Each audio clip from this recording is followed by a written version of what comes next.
Hello friends, income tax के cases की series में आज जो केस हम डिस्कस करेंगे वो इस चीज को लेकर के है कि यदि एसएससी किन्हीं पार्टी से लोन लेता है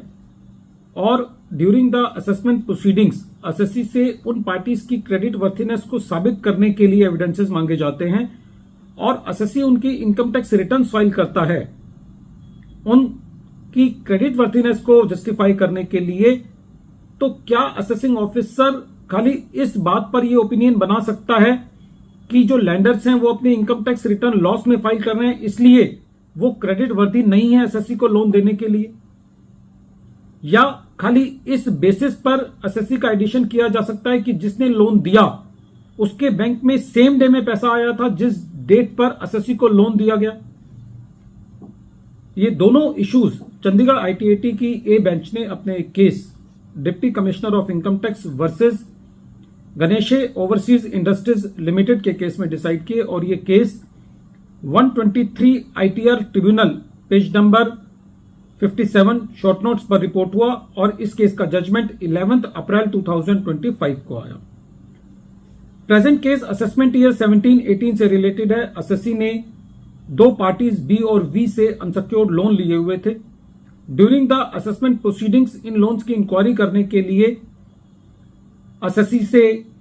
उनकी आइडेंटिटी, जेन्युइननेस और क्रेडिट वर्थीनेस को साबित करने के लिए डॉक्यूमेंट्स मांगे गए। एसएससी ने उन लैंडर्स की बैंक स्टेटमेंट और इनकम टैक्स की रिटर्न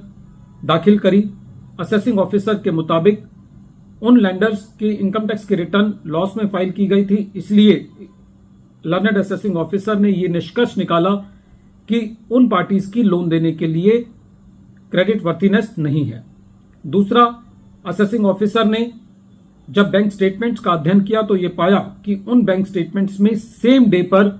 पैसा आया था और सेम डे पर एसएससी को पैसा दिया गया था लोन के रूप में। इसलिए असेसिंग ऑफिसर ने यह मत बनाया कि ये ट्रांजैक्शंस क्रेडिट वर्थीनेस के दायरे में नहीं आती और असेसिंग ऑफिसर ने एडिशन किया। जब यह मैटर सीआईटी अपील के पास गया तो सीआईटी अपील ने एसएससी से क्रेडिटर्स की इनकम को प्रूव करने के लिए सबूत मांगे और एसएससी ने सीआईटी अपील के सामने एक चार्ट प्रोड्यूस किया, जिस चार्ट के अंदर एसएससी ने जिन क्रेडिटर से पैसा आया था उन क्रेडिटर्स को जहां से पैसा आया था उनका भी चार्ट दिया, डिटेल चार्ट दिया और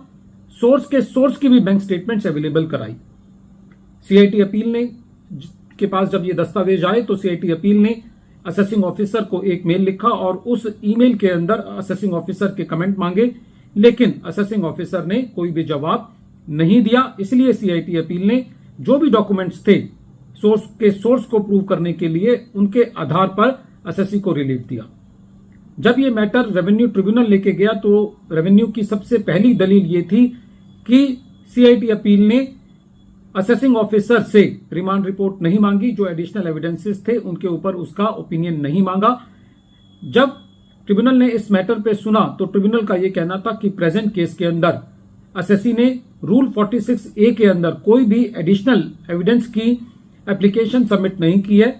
सीआईटी अपील ने रूल 46A सब रूल 4 का सहारा लेते हुए, जिसमें सीआईटी अपील के पास ये पावर है कि सीआईटी अपील एसएससी से कोई भी इंक्वायरी कर सकता है, कोई भी इंफॉर्मेशन मंगा सकता है, क्योंकि सीआईटी अपील के पास भी असेसिंग ऑफिसर की तरह की सारी पावर्स हैं। और इसलिए प्रेजेंट केस में क्योंकि एसएससी ने कोई एडिशनल एविडेंस की अर्जी नहीं लगाई थी और सीआईटी अपील ने पूरा मौका दिया था असेसिंग ऑफिसर को अपने कमेंट्स देने के लिए, तो ऐसे केस में यह नहीं कहा जा सकता कि कोई सीआईटी अपील ने प्रिंसिपल्स ऑफ नेचुरल जस्टिस का उल्लंघन किया है डिपार्टमेंट को लेकर के। सेकंड, मेरिट पर ट्रिब्यूनल का यह कहना था कि प्रेजेंट केस में एसएससी ने अपनी बैंक स्टेटमेंट,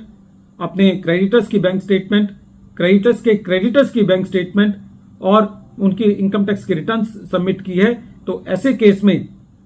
खाली इस वजह से कि जो क्रेडिटर्स हैं उनकी रिटर्न लॉस के अंदर फाइल हुई है या सेम डे पर उनके अकाउंट में पैसा क्रेडिट होकर के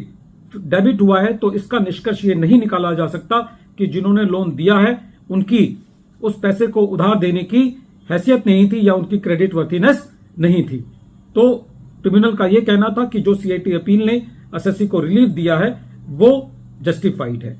वीडियो के अंत में एक बार फिर मैं केस का नाम रिपीट कर रहा हूं। केस का नाम है deputy commissioner of income tax versus Ganeshe overseas industries limited और ये case 123 ITR tribunal short notes 57 पर रिपोर्ट हुआ। मैटर चंडीगढ़ आईटीएटी की ए बेंच ने 11 अप्रैल 2025 को डिसाइड किया। Thank you friends.